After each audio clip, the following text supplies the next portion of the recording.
এই মুহূর্তে আন্তর্জাতিক অপরাধ ট্রাইব্যুনালে আছেন রিপোর্টার আফজাল হোসেন। সরাসরি যাচ্ছি তার কাছে। আফজাল, কিছুক্ষণ আগেই আন্তর্জাতিক অপরাধ ট্রাইব্যুনাল ২ জুলাই আন্দোলনের প্রথম শহীদ আবু সাঈদ হত্যা মামলার ৩০ আসামির বিরুদ্ধে অভিযোগ গঠন করেছেন। এর মধ্যে ২৪ জন আসামি পলাতক রয়েছেন। ২৪ জন পলাতক আসামির পক্ষে ৪ জন রাষ্ট্রনিযুক্ত আইনজীবী আদালতে উপস্থিত ছিলেন এবং তাদের অভিযোগ গঠনের বিষয়টি আদালত যেটি জানিয়েছেন পড়ে শোনানো হবে না। আর বাকি যে ৬ জন আসামি ট্রাইব্যুনালে উপস্থিত আছেন, রংপুর বেগম রোকেয়া বিশ্ববিদ্যালয়ের সাবেক প্রক্টর শরীফুল ইসলাম সহ যে ৬ জন কারাগারে আছেন, আদালতের কাঠগড়ায় রয়েছেন, তাদের অভিযোগগুলো এখন পড়ে শোনানো হচ্ছে। অভিযোগ গঠনের নিয়মটা হচ্ছে যে শুরুতে যদি আসামিদের অব্যাহতি চেয়ে কোনো আবেদন থাকে সেগুলো খারিজ করতে হয় এবং সেটি হয়েছে। ৩০ আসামির অব্যাহতি চেয়ে আবেদন খারিজ হয়ে গেছে।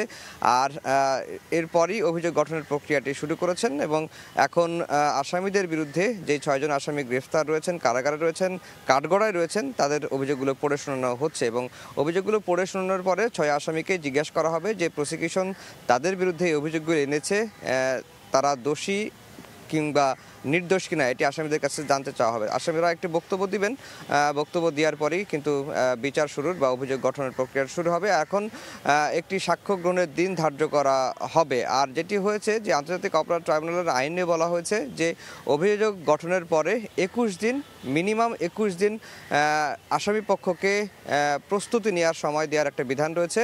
অর্থাৎ এখন যদি সাক্ষ্য গ্রহণের দিন ধার্য করা হয় সেটি ২১ দিনের পরেই সাক্ষ্য গ্রহণের দিন ধার্য হবে বলে প্রসিকিউশনের তরফ থেকে জানানো হয়েছে মোটামুটি।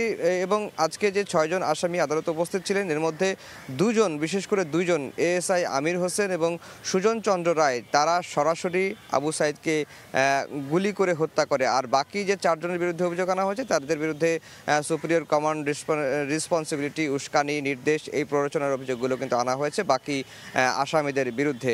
আর এদিকে আন্তর্জাতিক অপরাধ ট্রাইব্যুনালে একে শেখ হাসিনার বিরুদ্ধে সাক্ষ্য গ্রহণ শুরু হয়েছে। এই মামলার চতুর্থ যে সাক্ষী একজন, তিনি সাক্ষ্য দিচ্ছেন, তার নাম হচ্ছে রিনা মুর্মু।